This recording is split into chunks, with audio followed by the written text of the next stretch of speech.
Gente, aumentei que eu vou fazer aquela pergunta lá, que todo mundo quer fazer, ninguém tem coragem, mas eu vou perguntar. O que é que tu acha da pregação coach? Pregação coach. Ou dos coaches da pregação?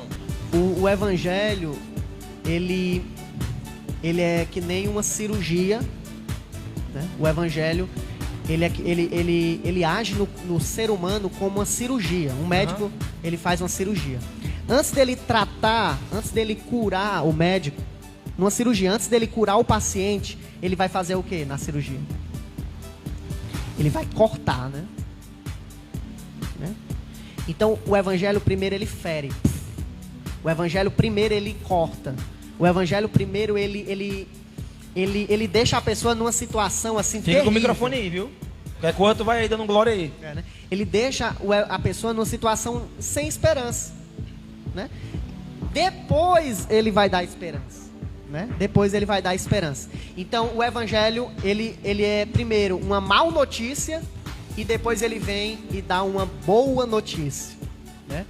Então primeiro você vê ali em Romanos, Paulo ele diz, olha, capítulo 1. Romanos capítulo 1.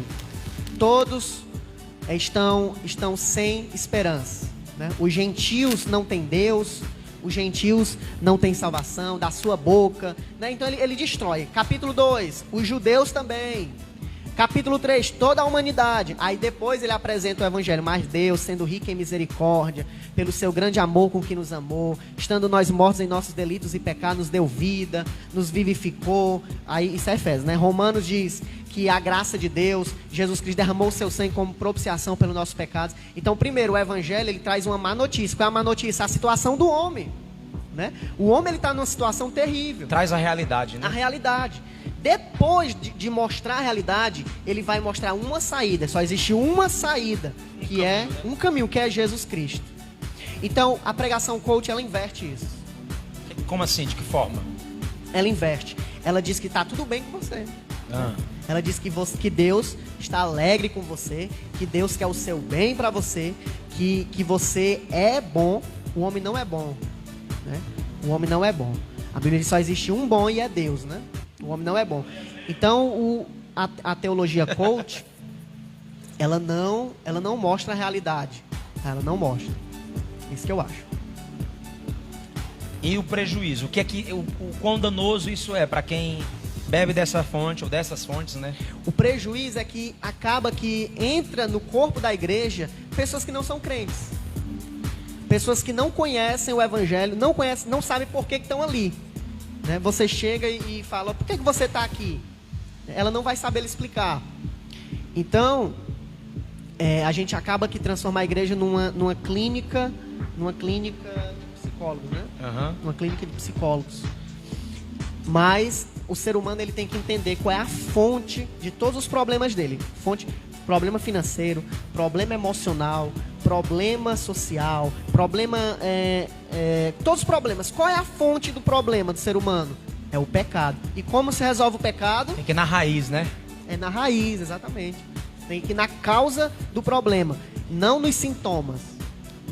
Boa, tem que ir na causa e não... Na causa do problema. É que nem um médico que você está sentindo uma dor, você está sentindo uma dor na apêndice, né?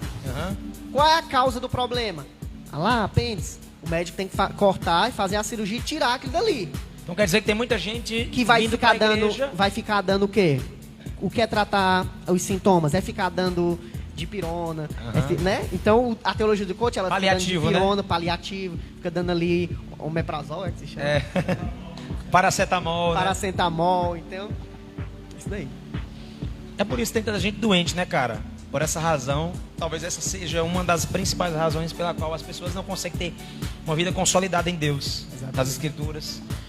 Há tanta gente rasa, superficial, por causa exatamente dessa razão, de eles virem para a igreja porque estão vendendo essa ideia de que venha para cá que eu vou resolver o teu sintoma. Venha para cá que eu vou resolver. E eles têm isso como um fim. O evangelho, ele inclui isso, sim. O evangelho, ele Mas inclui... isso não é um fim, né?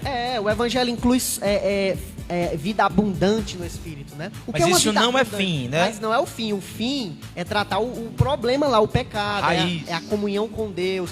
da comunhão com Deus resulta outras coisas, né? Boa.